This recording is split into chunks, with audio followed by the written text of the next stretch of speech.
The Chair now recognizes the ranking member, the gentleman from Texas, Mr. Green, for 5 minutes. Thank you, Mr. Chairman. I would also add that there is an EEO office in CFPB, and there's also an EEOC office available to persons at the CFPB, but we still have the Congress involved, and I'm not opposing the involvement of the Congress.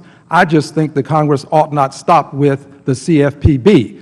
You have remedies that were available to you, and you have used yours. One of you, I think, has exhausted remedies, and you may be doing some other things, all available to you.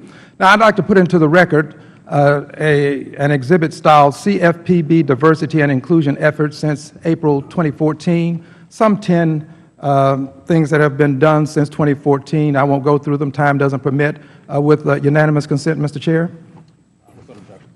Also, an article styled Bank Discrimination and Its Debilitating Effect on Minority Entrepreneurs.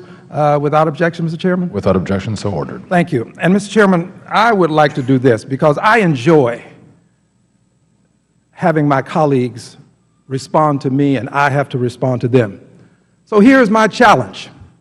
My challenge to my colleagues is this, on both sides. Wouldn't surprise me to know that we've got somebody over here who thinks a little bit differently from me. So I challenge people on my side, too, if there's one over here.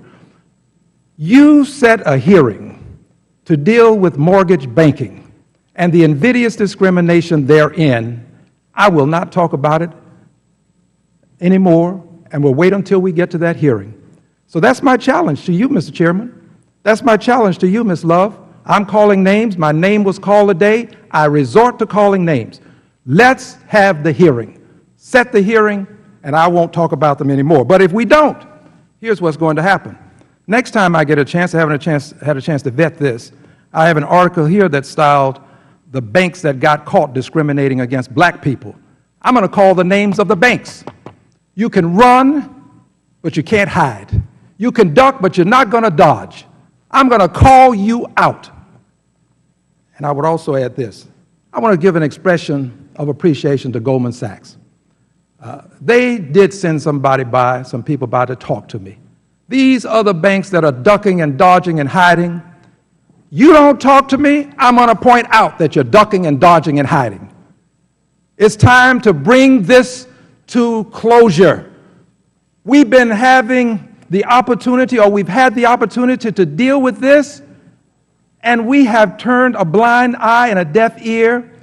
It is not something that we will pass the buck on. It is akin to, in my opinion, the way we dealt with the Confederate flag. I wore this tie for a purpose. I love my country.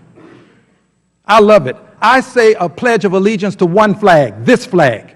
It's the United States of America under this flag. The Confederate flag divides us. This flag unites us. I love my country. I love it so much that I'm not going to let the banks continue to rip off minority people. And I said rip. What they have done is sinful. And what we're doing is sinful because we won't look into it, and we have every excuse available to the human mind. I challenge you. Set a hearing, and you won't hear any more from me on this point.